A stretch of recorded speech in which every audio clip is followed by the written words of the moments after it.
Hello, this is Mr. Case. Today is 17.3a. 17.3a.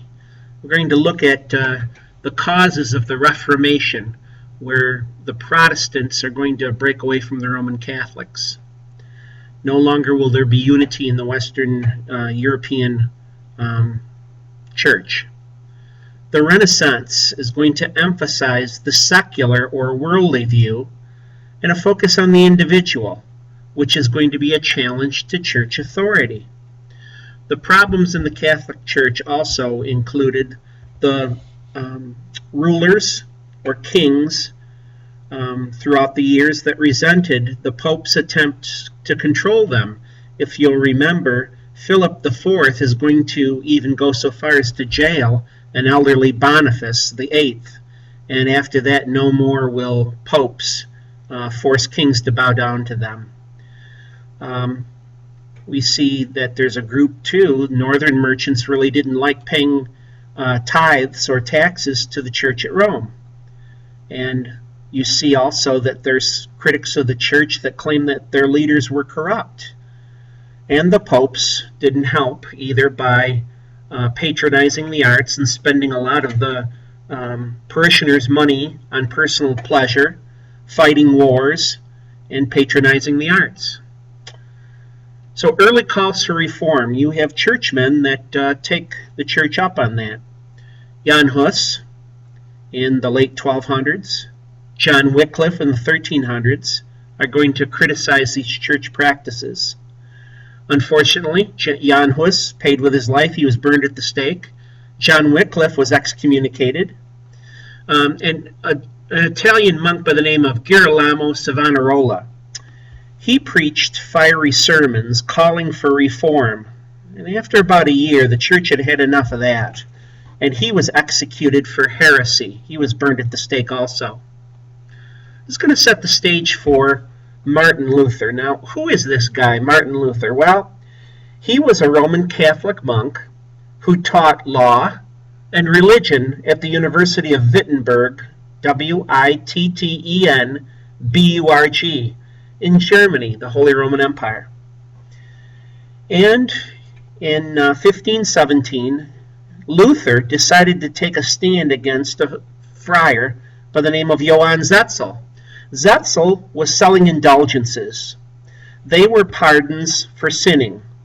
It released the sinner from performing a penalty. All you had to do was pay,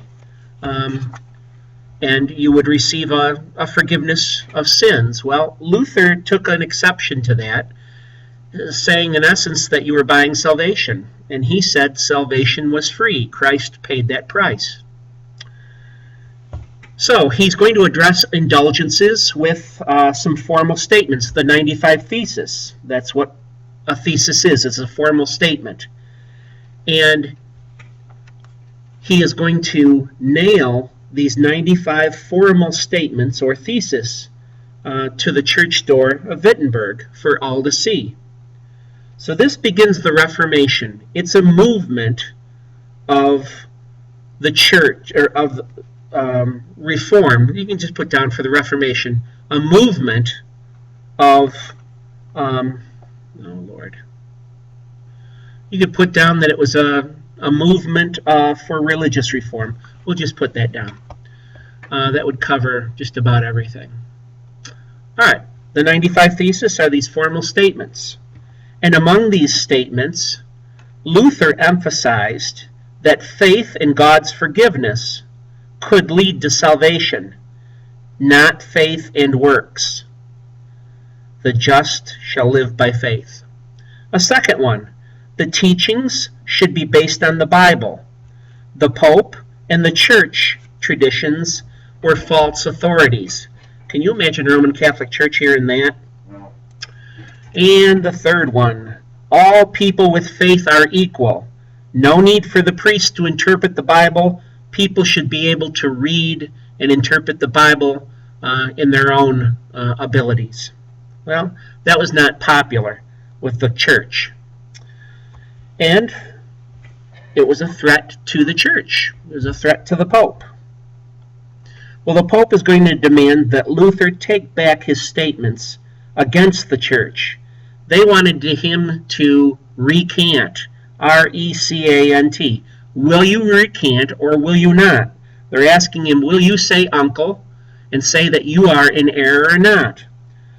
So when Luther said, I will not recant, here I stand, I can do nothing else, God help me, he knows there's a possibility of him being burned at the stake. Well, they didn't, because he was so popular, they didn't risk a civil war there. So Pope Leo X excommunicates Martin Luther in 1520. So he's kicked out of the church. No longer can he teach law, teach religion. He is no longer in the Roman Catholic Church. And we start to see a split here. Okay, and that split is going to be permanent. Protestant and Roman Catholic are never going to be able to come back together. Charles V is the Holy Roman Emperor.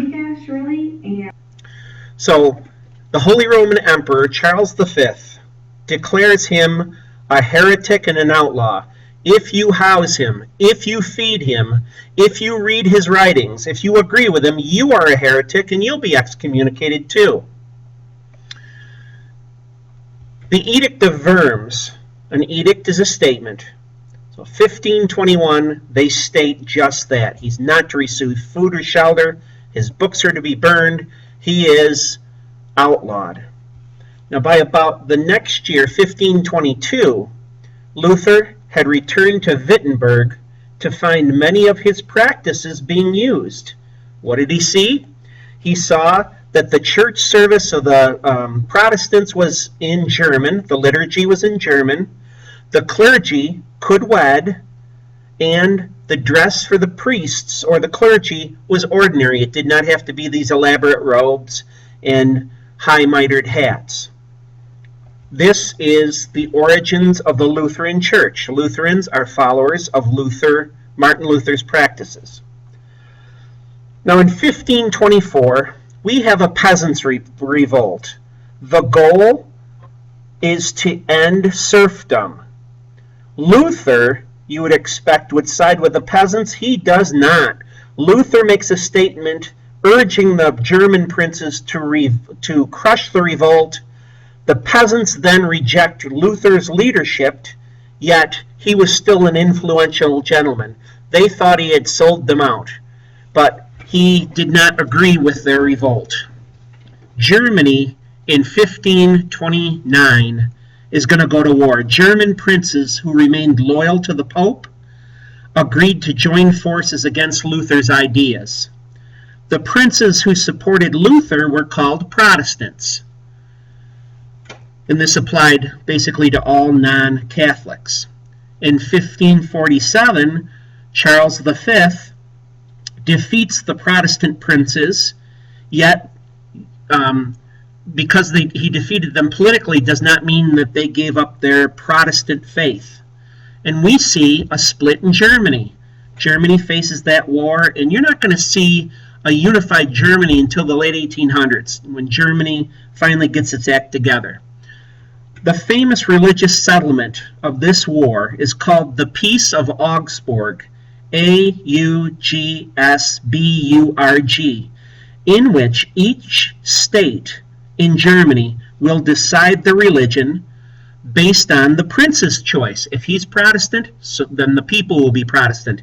If he is Catholic, then you have to become a Catholic.